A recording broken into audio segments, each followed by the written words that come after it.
quero voltar, ver a madrugada. Quando esse clássico foi gravado, em 1966, metade da população brasileira vivia no campo e a outra metade nas cidades. De lá para cá, a migração para os centros urbanos cantada pela dupla Belmonte e Amaraí cresceu ainda mais. Nosso último censo, de 2010, apontava 84% das pessoas vivendo em cidades no Brasil. A população da região metropolitana de Curitiba, por exemplo, mais do que triplicou nesse período de 40 anos. Esta concentração é uma tendência global e traz muitos desafios. O mundo tem 1 bilhão de pessoas habitando moradias inadequadas. O acesso à infraestrutura, o transporte e a gestão dos resíduos são marcados pela desigualdade. E este é o assunto da vez na nossa jornada pelos ODS. Hoje vamos debater cidades e comunidades sustentáveis com a arquiteta urbanista e professora doutora da Universidade Federal do Paraná, Cristina de Araújo Lima, o gerente de inovação Diego Munhoz e a analista de gestão de sustentabilidade empresarial da Copel, Juliana Prosdóximo. Vamos lá? Educa ODS apresenta Energia da Sustentabilidade. Então, boa tarde, Cristina, Diego, Juliana. Obrigada por toparem estar aqui com a gente no Energia da Sustentabilidade. Olá, boa tarde a todas. Eu sou a Cristina, obrigada pelo convite. Boa tarde, Raquel, boa tarde aos colegas. Satisfação estar aqui com vocês. Espero que seja um bate-papo bem gostoso e divertido. Boa tarde, pessoal. Muito bom estar aqui. Eu começo perguntando para a nossa convidada, a professora Cristina. A gente tem hoje a marca de 1 bilhão de pessoas habitando moradias consideradas inadequadas, né? Do ponto de vista dos ODS, o que é uma moradia que pode ser considerada adequada para ser habitada? Bem, Raquel, considerando, né, que a sustentabilidade ela tem, no mínimo, aquelas 3 dimensões, a ecológica, social e econômica, a gente pode começar falando dos critérios até já utilizados pelo IBGE quando faz a pesquisa nacional de domicílios, né? E então, eu vou falar rapidamente, né? A construção teria que ter sólida, né? Piso, paredes e cobertura, e teria que ter número de cômodos que sirvam de dormitórios que sejam adequados ao número de pessoas na família, faixa etária, né? Então, separar crianças de adultos, pessoas mais idosas, etc. Essa é uma precariedade do Brasil. Em seguida, a água, né? Tem que ter no mínimo, ligada e de forma ideal à rede oficial, com qualidade, né, dessa água, regularidade. E, por fim, o terceiro ponto, o banheiro, instalações sanitárias. O adequado é uma unidade por família, né, ou por moradia. Depois vem os resíduos. Resíduos têm a ver com qualidades sanitárias. É importante que a casa esteja ligada à rede de coleta, com uma coleta de 2 a 3 vezes na semana, e também que seja esse resíduo levado a um aterro sanitário ou similar. Metade dos municípios no Brasil estão com lixões a céu aberto, né? Finalmente, a energia, né, deve então estar ligada a uma rede regular, com a frequência e intensidade adequadas, para ter os eletrodomésticos básicos do mundo contemporâneo. E aí eu agrego mais 2 pontos, que é a questão da propriedade. É importante que seja regularizada. Nas UDSs, o Brasil está se propondo a regularizar as favelas, mas eu questiono isso em função da precariedade que pode levar ao ambiente das cidades. Então, minha contribuição aqui, além desses tópicos, é que a política habitacional, para a gente chegar num padrão de ODS, nós teríamos que sempre trabalhar com políticas integradas, no caso, habitação com econômica. Como outros países já fizeram, nós teríamos que dar um suporte econômico às famílias de baixa renda, porque nós temos visto historicamente que a família, quando não tem renda, fica com desemprego e outros problemas, as pessoas abandonam a prestação das Coabs ou similares e vão se colocar em qualquer local precário, né, formando as favelas. Então, essa política global e, finalmente, também a questão do mercado. O nosso país, como tantos outros, tem nos imóveis mercadorias muito valiosas. Então, outra vez, a política pública teria uma tarefa importante, difícil, e que tem que ser levada, talvez até por gerações, de começar a ser mais inclusiva para que a gente chegasse a atender às metas da ODS. É até uma situação paradoxal, né? Se a gente for pensar que tantas pessoas vieram para as cidades em busca de melhores condições e de renda, inclusive, né? E que justamente essa falta de acesso à renda, à propriedade regularizada de um imóvel, acaba levando a uma qualidade de vida muito ruim. A professora Cristina falou aí de um ponto importante para a Copel, para quem trabalha aqui, que é a questão do acesso à energia elétrica, né? E eu gostaria de perguntar à Juliana, que trabalha aí na área de sustentabilidade empresarial, Juliana, de que tipo de acesso a gente está falando quando a gente diz que o acesso à energia elétrica é importante para que a moradia seja adequada? Quando a gente pensa assim, a energia é um insumo essencial e que a gente tem como meta atender esse acesso universalizado, né? Então levar a energia a 99,8% das pessoas, né? Isso como meta do ODS 7, estou fazendo paralelo com o ODS 7, você tem que pensar que não é só a disponibilidade dessa energia, mas a qualidade e segurança dessa energia também. Então, na hora que se pensa que se tem uma moradia que não é muito adequada, será que ela está também com essa disponibilidade de energia de forma segura? Será que ela está legalizada? Será que não é feito, né, o famoso gato, né, que leva a energia para as comunidades, mas oferece um risco potencial muito alto? Então, na hora que a gente pensa que precisa ter qualidade e segurança, a gente precisa olhar também para as ligações irregulares dessa energia. Para combater isso também se tem a questão dos medidores inteligentes, que uma das metas da Copel é ter esses medidores inteligentes em 1 milhão de unidades consumidoras, né, até 2022. E esses medidores eles vão prover informações super valiosas sobre perfil de consumo, sobre possíveis interrupções que tem aquela unidade, e isso vai permitir à companhia realizar ações para potencializar a qualidade desses serviços aos consumidores. Outro fator também que é bem importante é que essa energia venha de fontes renováveis, né? Então, a gente tem um esforço bem grande na Copel de que a nossa matriz seja cada vez mais limpa, que a gente possa até emitir certificado de energia renovável. Então, com isso, a gente vai estar cuidando tanto do ODS 7 quanto do ODS 11 e promovendo também o crescimento econômico da população. E o que a gente tem visto também na pandemia é que esse serviço ele é primordial para o bem-estar das pessoas, né? Eu acredito que isso a gente precisa ter o acesso universal à energia, mas sem descuidar dessa qualidade, sabe? Dessa fonte, da onde vem a fonte da energia e a qualidade nessa prestação desse serviço. Essa foi a lupa que a pandemia nos deu, né, Juliana? Bom, a gente, infelizmente, ainda no Brasil tem altos índices de perdas do sistema, seja perdas por furto de energia, seja pelo desperdício dessa energia, pelo uso em equipamentos que não são exatamente eficientes. E está conosco o Diego Munhoz, que coordena o Programa de Eficiência Energética da Copel, um programa que há 2 décadas vem promovendo projetos e ações para a troca de equipamentos antigos por novos, abertura de chamadas públicas. Diego, gostaria que você fizesse um balanço para a gente nesses 20 anos de atuação, quais são os resultados que a gente pode mensurar do Programa de Eficiência Energética da Copel?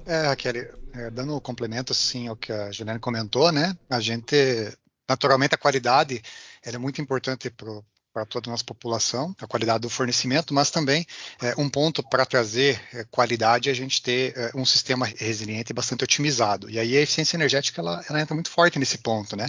Quando a gente trabalha nessa redução do desperdício, como você bem mencionou, e num consumo mais eficiente. E nós realmente trabalhamos com essa questão da chamada pública já há 20 anos, vindo pelo Programa de Eficiência de Energia regulado pela ANEEL. E o grande objetivo dessas chamadas é abrir oportunidade para que os clientes apresentem projetos para que a gente possa auxiliar aí com esses recursos nessa substituição, né, dos equipamentos, dos sistemas de refrigeração, sistemas de iluminação e etc., por outros equipamentos energeticamente mais eficientes, isso tanto atendendo poder público quanto privado. Ao longo desse tempo todo aí, nós passamos a marca de 530 milhões já investidos e aí podemos citar com tranquilidade que os projetos já beneficiaram todos os municípios do estado do Paraná de alguma forma, né? Atuamos em várias unidades industriais, várias unidades privadas, mas também temos uma forte atuação com esses projetos no setor público, com atuações contando aí mais de 30 hospitais já beneficiados ao longo dessa nossa história, mais de 1.000 escolas públicas, né, que fizeram uso desses recursos para melhorar o seu consumo, atendimento a universidades também, um pouco mais de 20 universidades, e também recursos que foram destinados para iluminação pública de municípios. Então, nós consideramos aí que essa questão da iluminação pública, por exemplo, ela vem muito forte, tanto na questão da eficiência, como ela acaba trazendo um resultado muito positivo para a sociedade em termos de segurança pública, né? Entregamos ali com uma qualidade melhor de iluminação um ambiente mais seguro para a população. E também é importante lembrar dessas chamadas e do programa de eficiência energética a questão da destinação dos equipamentos obsoletos, né? Foi bem comentado ali no início da nossa conversa, a preocupação que temos que ter com a destinação de resíduos sólidos, e um ponto muito forte aí da chamada dos projetos de eficiência energética é que a destinação dos equipamentos obsoletos, elas precisam ser feitas de forma ambientalmente correta. Isso segue, a destinação segue todos os protocolos. Isso é importante a gente citar porque sabemos que alguns equipamentos, por exemplo, sistemas de refrigeração ou até alguns tipos de lâmpadas, quando destinados de forma incorreta, são bastante prejudiciais ao meio ambiente. Então, acho que esse também é um ponto importante que a gente traz aqui do Programa de Eficiência Energética. Outro ponto muito legal é a parte educativa, né? O Programa de Eficiência Energética ele trabalha muito fortemente também o treinamento e a conscientização da população em geral, que é afetada de alguma forma pelos projetos, no sentido de conhecer um pouco mais sobre essa questão de utilização eficiente de equipamentos e da energia elétrica como um todo e da redução de desperdício. E a gente considera isso muito importante para formar, assim, digamos, uma consciência coletiva, né, em relação a esse assunto. Então, acho que esse é um ponto de destaque também. Mais recentemente, o programa vem também atuando no incentivo a fontes renováveis de energia, né, Diego? Porque esgotadas as possibilidades de eficientizar o uso da energia pelos equipamentos elétricos num determinado imóvel, vocês também incentivam a instalação de geração distribuída de unidades geradoras pequenas? Isso, perfeito. Isso é bastante recente, né? Mas tem aumentado muito aí nas últimas chamadas que nós colocamos. A gente viu uma crescente nesses projetos. Então, quando o cliente trabalhou já as ações todas de eficiência energética que são possíveis, ele pode atuar aí na instalação de fontes incentivadas, a gente diz, né? Majoritariamente o que tem sido colocado é geração solar com o uso de placas fotovoltaicas. Então, isso acaba, claro, tendo um retorno muito forte para a unidade consumidora, com a redução do consumo de energia que vem da nossa rede e, por conseguinte, até com uma redução do valor da fatura, mas é uma forma de estimular aí também a utilização de fontes renováveis, dessa forma direto no cliente, mas não deixa de ser uma fonte renovável, evitando aí que a gente tenha que entrar com novas unidades geradoras ou outras situações que possam demandar até a geração com fontes aí não renováveis, né? Então esse é um ponto bastante importante que tem sido muito estimulado nos últimos anos. Você está no Energia da Sustentabilidade, hoje debatendo o ODS 11, Cidades e Comunidades Sustentáveis. Diego, a gente viu nos últimos anos em diversas universidades do Paraná pesquisa e desenvolvimento aliada à eficiência energética, e isso que você estava falando aí da instalação de placas solares, né? Em Londrina, na Universidade Estadual de Londrina, também um biodigestor para a produção de energia a partir de resíduos de alimentos, né? Então a gente vê que a pesquisa ela está sempre presente.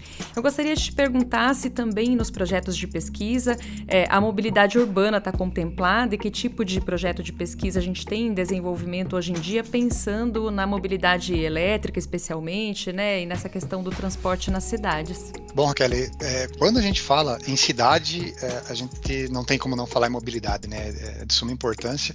E nós temos um entendimento hoje de que essa parte da mobilidade urbana ela vai passar por mudanças muito significativas no futuro próximo.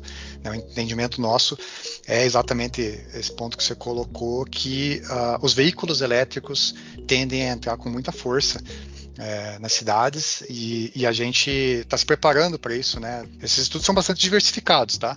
A gente tem estudos desde análise sobre a necessidade de infraestrutura para carregamento de veículos elétricos e a interação que essa necessidade de infraestrutura vai ter com a nossa rede de energia da concessionária, mandando energia da concessionária para as estações de carregamento, o retorno, eventualmente, de uma carga que existe do veículo para a nossa rede, estudando até modelos de negócios, né, que podem vir a surgir com essa energia que pode estar armazenada na bateria do veículo e, por exemplo, durante o período que o cliente não está usando o veículo, ele está estacionado, ele poder transitar essa energia para a nossa rede como um apoio para o fornecimento da nossa rede ou eventualmente até para a vizinhança, num conceito de micro-redes, né, que tem sido muito estudado.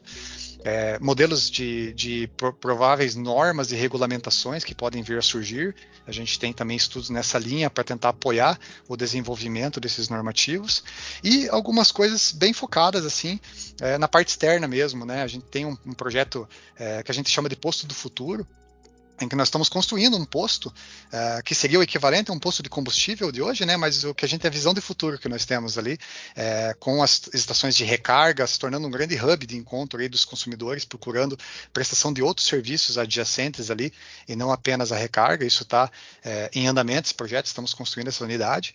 E também temos a nossa eletrovia, né? Nossa eletrovia ganhou bastante reconhecimento recente, aí, ela permite que você atravesse o estado todo, né, de Paranaguá a Foz do Iguaçu, utilizando veículo elétrico, fazendo paradas para recarga rápida, recarga de 15 a 20 minutos, com uma tecnologia desenvolvida no projeto, inédita aí no setor nacional.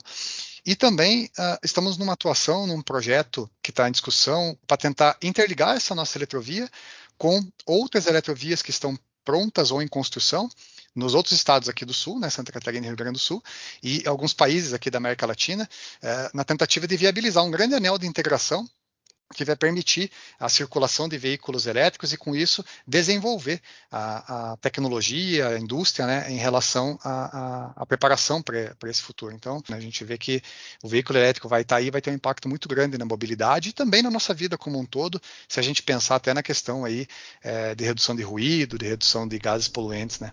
Pouquinho diferente do que a gente imaginava assistindo aos Jetsons, né? E eu sei que essa minha referência é muito cringe, mas a gente sabe que no tempo presente muitas pessoas ainda utilizam um transporte mais convencional e dependem de um transporte público eficiente para se locomover pelas cidades. Professora Cristina Lima, eu sei que com os seus alunos, desde a graduação até o doutorado, vocês estudam muito essa questão. Eu gostaria de saber quais são os nossos principais desafios nesse âmbito. Gostei da tua referência aos Jetsons, né? O ideal é que todo mundo tivesse integrado, né? No desenho dos Jetsons isso acontece. Então, o primeiro ponto é justamente a acessibilidade.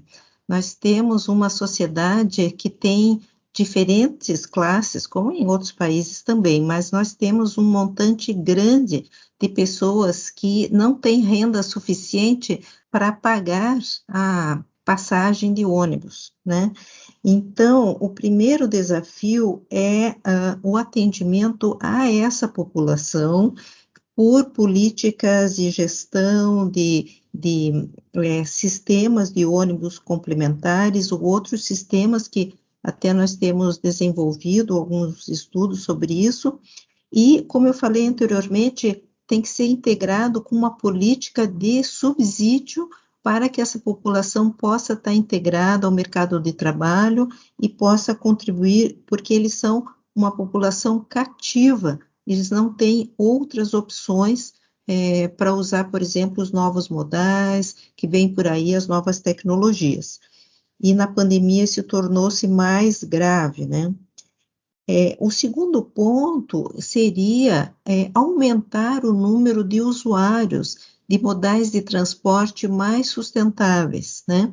Então, a gente vê no dia a dia, nós mesmos, classe média, outras classes mais altas, não utilizam o transporte público porque ele não está formatado com uma opção de trajetos, de horários, que permita às pessoas fazerem, atenderem a todos os seus compromissos com variedade de locais, né? Uma articulação, teria que ser um sistema muito mais investimento da própria tecnologia, que já existe em grande parte, né?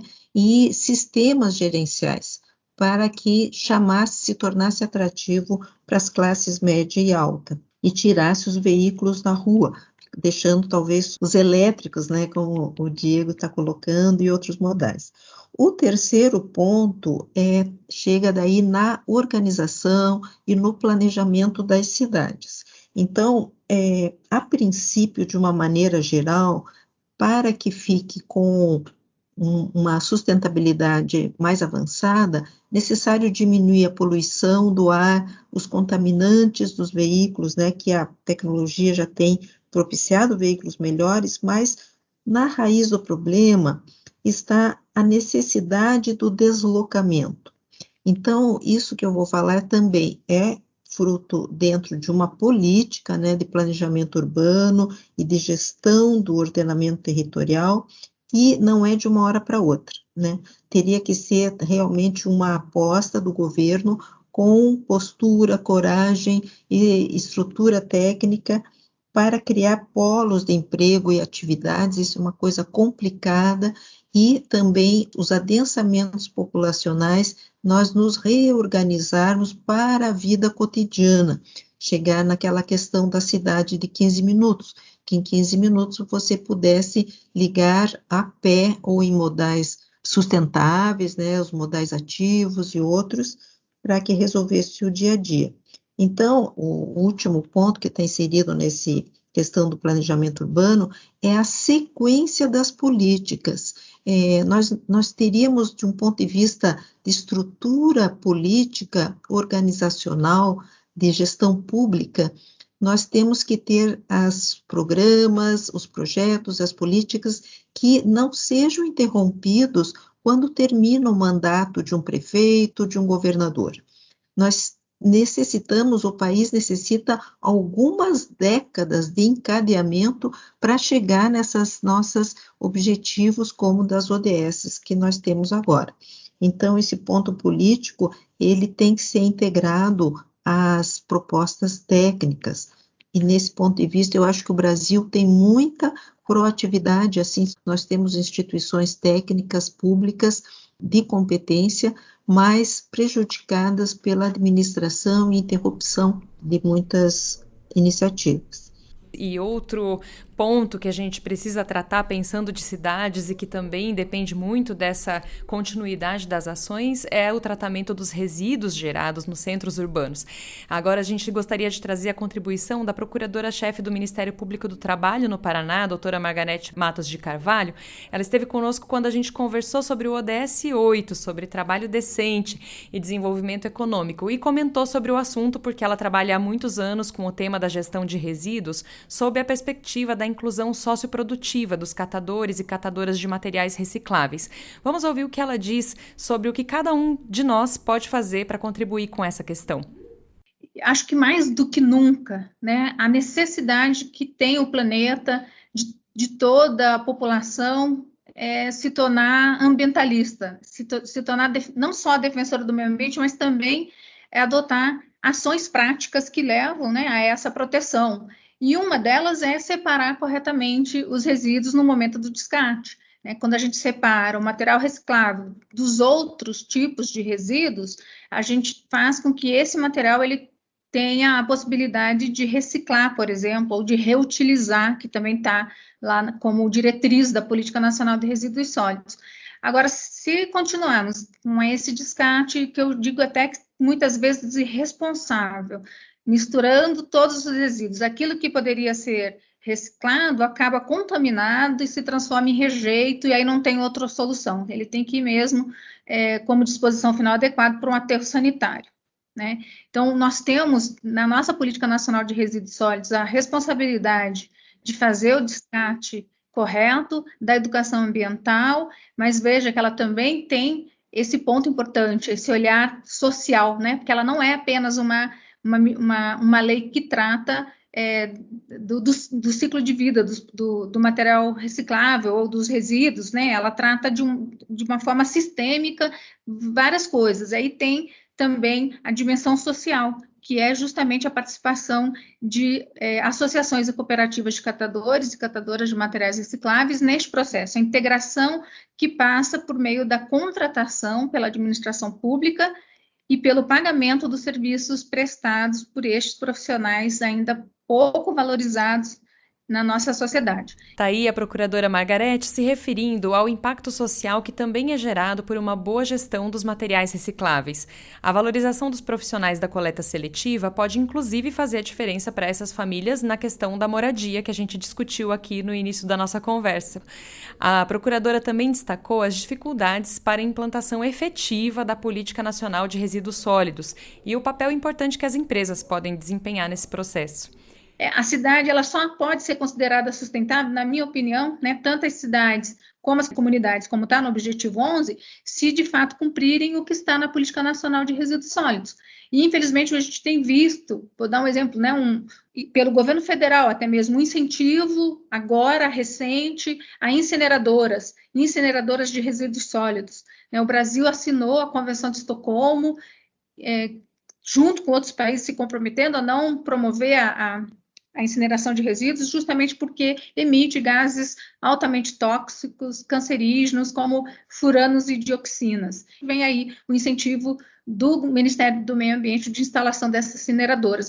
Também essa atividade ela contribui com o Objetivo 12, né, que trata do consumo e produção responsáveis, evitar, né, por exemplo, que as empresas continuem utilizando embalagens que não são recicláveis. Né? Isso está lá muito claro na legislação também. E aí, por exemplo, aquelas embalagens meio de alumínio, de salgadinhos, chips, né? Acho que assim fica melhor de compreender. Não, esse é um material que não é reciclável. Então, pela legislação, sequer poderiam continuar em utilização, a não ser que eles consigam, as indústrias que se interessam por essa embalagem, consigam alguma tecnologia que torne esse material reciclável.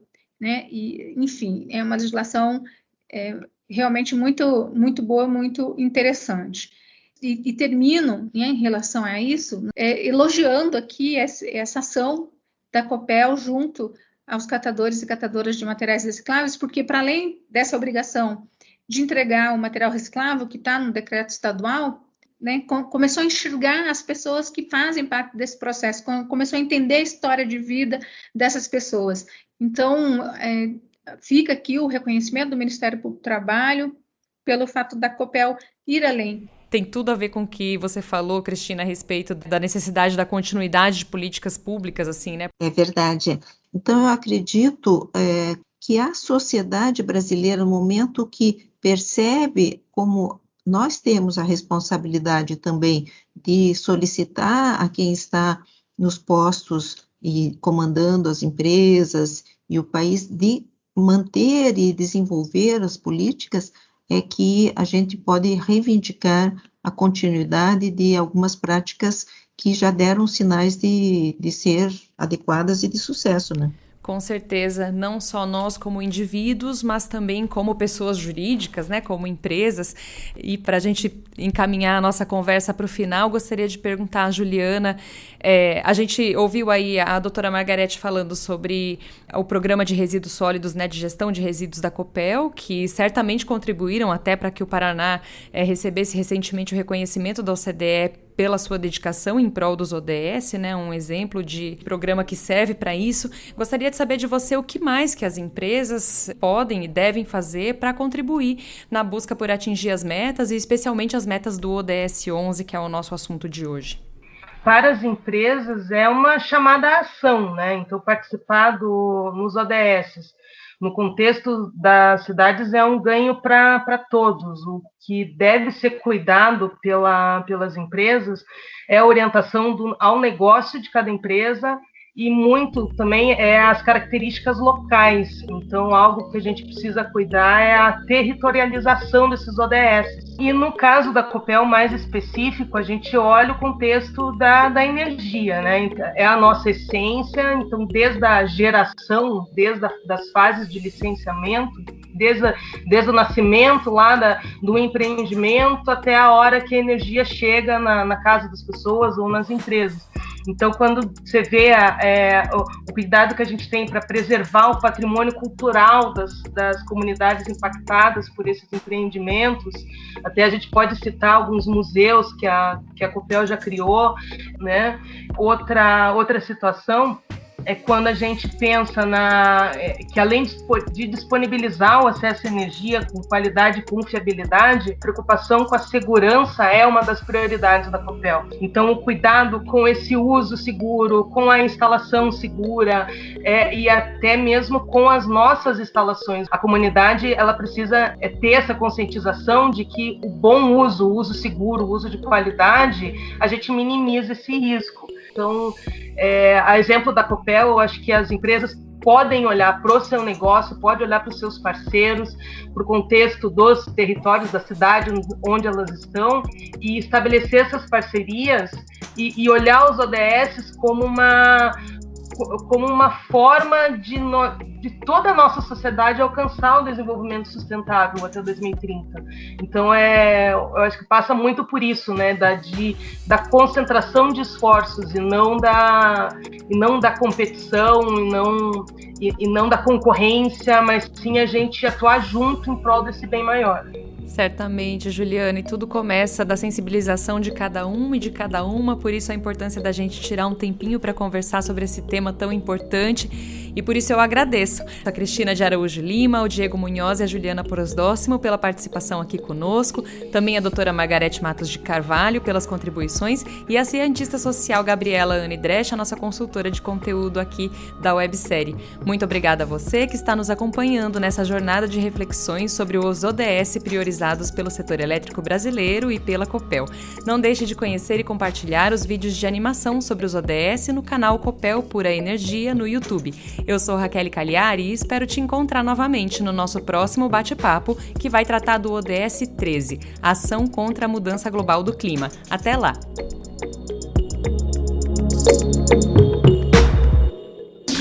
Energia da Sustentabilidade. Uma série do programa Educa ODS. Copel, Pura Energia. Paraná, Governo do Estado.